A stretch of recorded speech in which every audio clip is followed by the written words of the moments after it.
Hey everybody, this is Winston, and I'm about to introduce you to Chica Van Gogh. Alright, first we have your key fob. The decals are worn off, but the top opens the front and the middle one opens the cab, and the bottom one locks them both. To open the slider door, you pull out on the handle and then slide it. Here's your fridge freezer. It may be off when you get it, when you get in the van. So we are going to turn it on by pushing this power button here until we see that. And then we should have a display light up. Then we're going to slide this carefully back in place. This wood is very fragile, so just be careful and just note that it doesn't really want to sit here perfectly. That's okay. Behind this guy are the legs, the extra pieces for operating the table, which we'll get into, and then also in that same area you have two camping chairs for when you're lounging at the campground. 1, 2. This is the freezer side. Looks great. That's the fridge side. Please empty it out when you're done. Up here above the cab, we have a bunch of window coverings. They all match different windows, obviously, and they're pretty clearly pretty easy to identify. There's a privacy curtain. Since we're right here, let's talk about the fan. We want to always have the fan running when we are stopped. When we're not stopped, we want to be sure to close the fan and turn it off. So power, this is power, and then you just twist this down and you're off.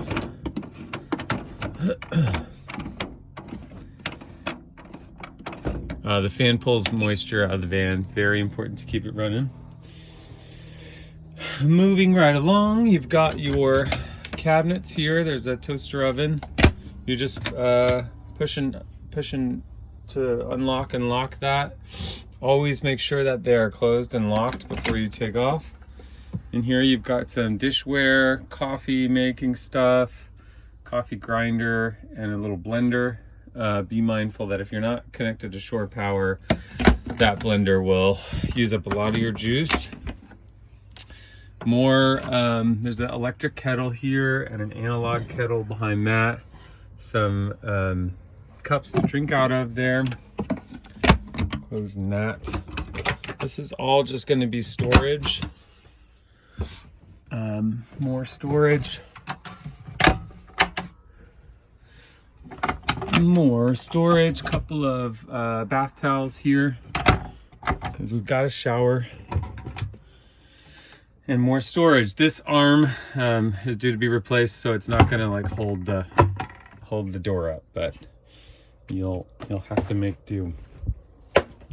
All right, let's talk about the power setup. So right now, if you're looking at this, it says 13.32. That's an almost full battery. Full is 13.6 or so. There's a little chart in the manual that you can refer to for that.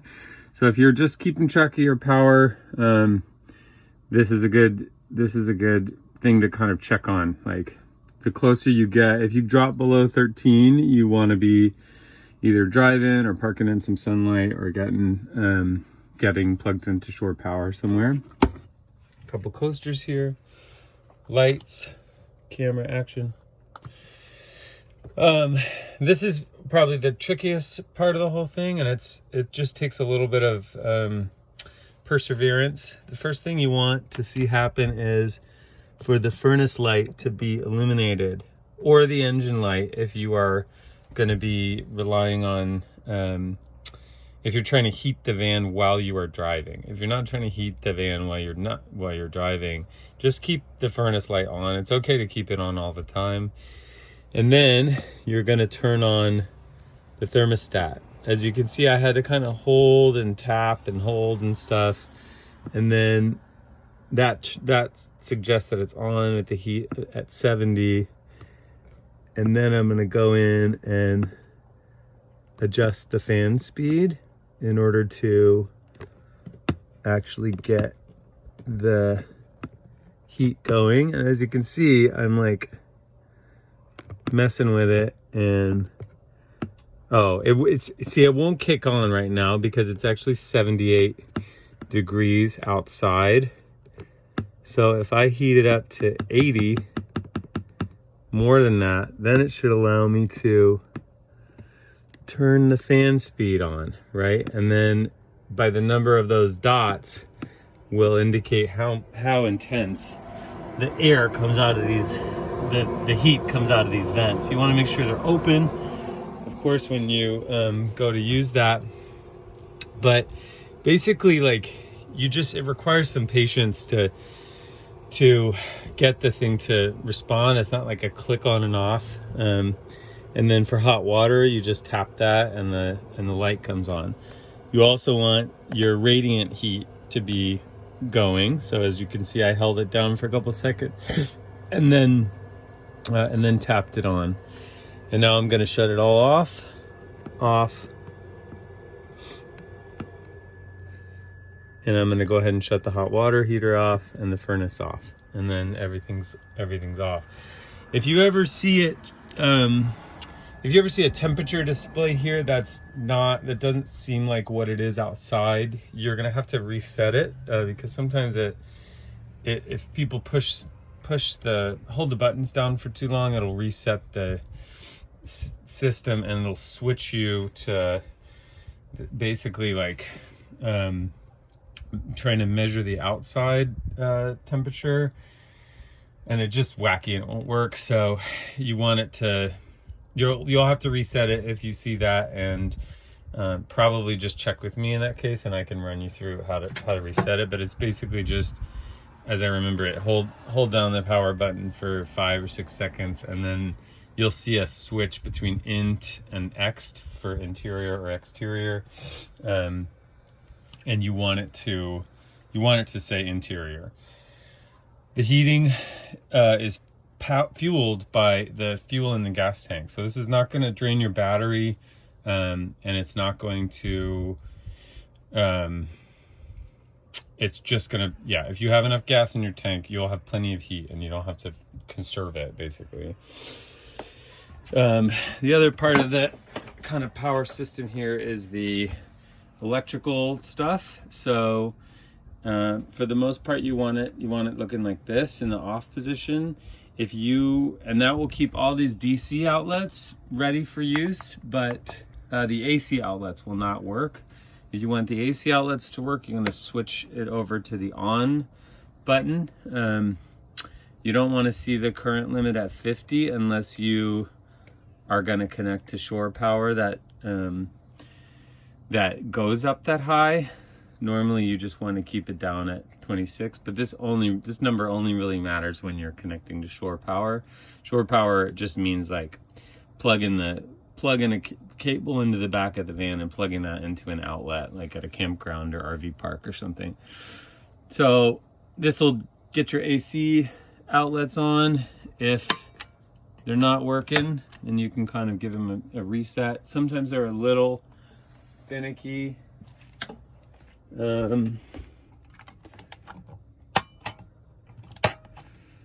So I've got a green light here, which means that one's good. This one, not happy at the moment, but I'm gonna give it a second and maybe it'll let me reset it. Yeah, this one's not working. I may need to replace it soon, but you've got a million other places to plug stuff in. So if you are plugging into shore power, you're gonna have it on charger only, and this is the only time you're gonna have it on charger only. You're gonna have it on charger only, and you're gonna flip this on. If you ever see it say reverse polarity, then you have a problem. Flip it back off. But you're gonna flip this on, and then I'll show you outside how to plug in the cable for short power. So I'm flipping it back off again because I'm not plugging in short power. Here is a drawer full of stuff. This is mostly to be used to clean the toilet when you're done. You do have to clean your own toilet. I don't have a housekeeper who will clean people's toilets. So be mindful of that. There's $100 fee if you do not empty the urine from the toilet and mix the wastes in with the compost. And we'll go over how to do that. There's other stuff, first aid.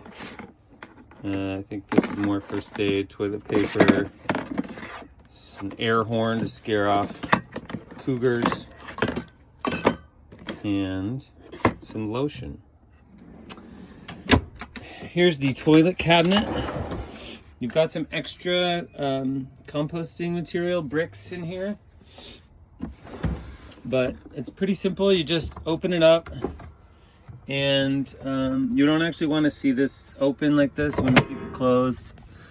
There's a plug back here that needs to be, these both need to be connected at all times. It'll kind of run a fan through. So when it's like this, it's the solid waste portion is closed off, and you're just going number one, and then that'll fill up this tank here. To empty it, you unclasp these guys and then just lift this part of the toilet up, pull this out, and empty it. For the solids, you want to make sure that after you use it, you spin this guy. There's a handle over here, and I know it's pretty dark, but as you can see, the compost material inside is like stirring it around, and that's what you want. And you don't want to be using don't put toilet paper in the toilet, put it in the trash. So just waste material goes in here, and then stir it up, and it won't stink. But if you leave it sitting on top, or it's like, sometimes the composting material can get kind of stuck, which is annoying, but it means you have to like find a stick or something and kind of stir it around to get it going. But you got to make sure that the waste gets mixed up in there thoroughly. Here's that, it's kind of a shoe storage area or whatever you want here. More storage underneath here. This back vent is just, is better if it's left uncovered, but it's okay to put stuff in front of it. The bed is made right now, and I'm not gonna go through turning it into a bench, but it's super easy. You're gonna pull off your sheets. I leave it in the bed position, but to turn it into a couch, you're gonna pull off your sheets, and then this is a wider cushion. This is a skinnier one. Skinnier one sits up for a backrest. The wider one pushes over to the side. Same on this side. And then there's one piece of wood that you're just gonna stow, and another piece of wood that has a table mount on the bottom of it. And those connect to these things I showed you earlier. There's two of them basically. And so you're just gonna set up your table, or don't set up your table. Like, you can just stow the tabletop as well, and that's totally fine. I just keep it like this because I find it comfortable to kind of sit like this, and then I don't have to like undo and remake my bed every night. Here's the windows. Be sure to close these when you drive because they will rattle. This one in the back, it might have a little bit of like dust and debris in there. Just now when I was trying to close it, I had some trouble. I'll give it a shot again too, but it's okay like that. Like, that's fine. But yeah, I will try to clear that out. More lights here. This is a water pump. It's off now. You won't get water out of the sink unless turn it on again. That was just residual water that came out, but I promise you the pump switch needs to be on in order for water to come out. Here you've got drawers, silverware stuff, various cooking materials. These latches are not awesome. I just replaced this one. If they're giving you trouble, it's always okay to like turn this to the side and just get it out of the way. But then you're only relying on the magnet to keep the drawer closed. So it's basically like, do you want it to be a hassle sometimes to open the drawers, or do you want to have them fly open while you're driving? So one thing you could do is, if you know you're going to be parked for a while, then you can like turn this back up. I installed these to give you some extra security, but it can make the drawers hard to open. It just takes a little elbow room. There's a couple frying pans there, and here's your gray water. It's very important to empty the gray water at regular intervals, and right now it's collecting gray water from the sink, and so when you go to dump it, all you have to do is pull this up, and you'll know that it's working if there's liquid material in there, because you'll hear it running out of the bottom. Now technically you can't dump gray water just anywhere, and sometimes you're supposed to like take it to a dumping station and stuff, but you know, the gray water I create is mostly just water, so I don't really feel too bad about letting it drain out on the ground and at the campground, or as I'm driving. You can make your own call on that. This is a grill that runs off of butane gas. That there are some canisters in the back. Here's an extra like bowl for whatever you want to use it for, like a little utility thing. Fire extinguisher here, little dustpan there. More just condiments here, stuff to play with, a little bit of tea. This is an induction cooktop, so you're just gonna push the on-off button when you want to use it, and then hit the function button, and that'll change it to sort of cook, and then your plus and minus to tell you how high you want the burner to go. You don't really need to mess with the lock or timer button. It's not going to turn on unless you have a pot on top of it, or pan, because it operates off of magnets. This is very power hungry, so you can use it. It's especially great to use if you have shore power somewhere, or if you just know you're going to be driving a lot, which recharges the battery. But just be aware that it draws a lot of power. Here's a storage drawer. That's just about everything there is to know in the cabin of the van. Here's your front cabin, of course. Pretty straightforward here. I guess I just want to mention that you know, you want to give yourself a lot of extra time to do everything while you're driving. You want to just think of it like a boat, a big boat. Give yourself a lot of time to stop and turn and get going again, and just go slow, like, because drawers will fly open, and this thing is heavy, like it's a home on wheels, so you're not going to stop as quickly as you thought you would. There's a CarPlay display here, and it's only going to work when you are physically plugged into your phone. So this is for iPhones. If you have an Android phone, you can just put your Android phone thing there. That's obviously not going to get you, I don't think Android phones work for CarPlay, but it should still charge your phone and whatnot.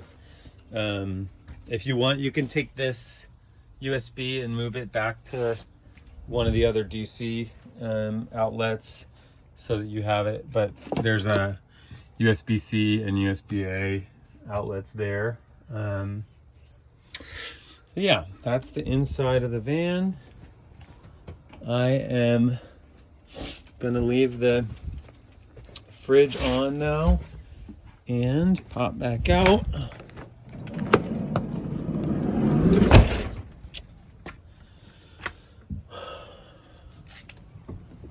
Gonna close this up here and we're gonna go to the back where I'm gonna show you a couple things. I'm locking the van like this. So maybe I might have told you wrong about the fobs the other day. Yeah, so sorry, the middle locks both sides. The top unlocks the front and the bottom unlocks the back. So just ignore what I said in the beginning. Here is your shore power port. So there's a cable in there that connects to that, and then there's an adapter that will plug you into a regular outlet, or you can connect right to a beefier, like 30 volt or 30 amp outlet, depending on where you're staying. Here's your input for filling the water tank. It's very important that you bring the water tank back full, or at least at the level that you picked it up, which should be full.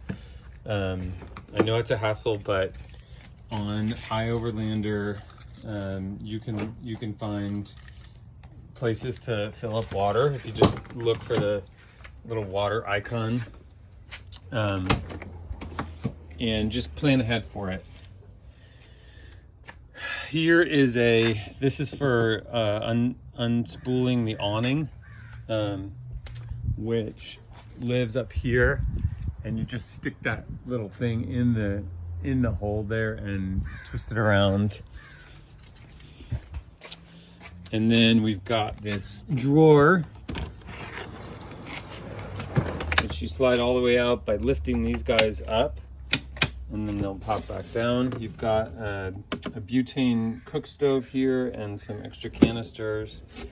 And then the second compartment has a shower nozzle, shower curtain, and shower mat, and a cast iron griddle. So the shower nozzle connects to here, and it's not super easy, but if you look at this little knob here and line it up with the notch on that, and then you're gonna kind of just, oops, that's the wrong spot. You're gonna kind of push it until you get it deep enough in, and then twist it to the right. And as I warned you, it's not the easiest thing to do, but it will eventually go in there. Sometimes you have to kind of release a little pressure. That's not true. So that's tricky, but it'll work, and you'll have showers, and of course that will drain your freshwater tank much more quickly. But hey, sometimes it's worth it. Sometimes you need a shower. So we're closing this back up again. Your shore power cable is in a compartment right underneath this guy. There's a couple other supplies in there, which I have in the manual that I've sent you. You're not going to need to worry about what's underneath these two benches, this bench and this bench. But when you're filling up the water tank, you're going to want to be able to look at its level so that you don't overfill it. It's very important that you don't overfill it. Just fill it to about 1 inch from the top, and there's a little window in this cubby where you can see how how full the water tank is. You could also see the water tank by opening that bench up, but that means you've got to like undo your whole thing and remove these curtains or these cushions. You still gonna have to do that to get into the cubby, but it's just easier basically. As you're closing this door, and then that shower thing connects up here, and then you can just point it at yourself and shower. When you're closing this door, this guy, there's basically a spring in here and it's busted, and I've already replaced it twice. So I've kind of given up on it. It doesn't really do anything. but it gets kind of bunched up as you're closing it. So just I just kind of push it when I feed it back into the door as I'm closing it. And you've got your trailer hitch here. That's about it. It's totally fair game to kind of take a look at the tires. These tires have been going fast. They were recently rotated, and I recently replaced a couple of them, so you should be fine. But yeah, feel free to like check the fluid levels when you pick up. We don't always do that between bookings because we're not always here to do it. Sometimes it's just the housekeeper who is dealing with stuff between rentals. So this should be it. Thanks so much. I hope you guys have a great trip. Bye.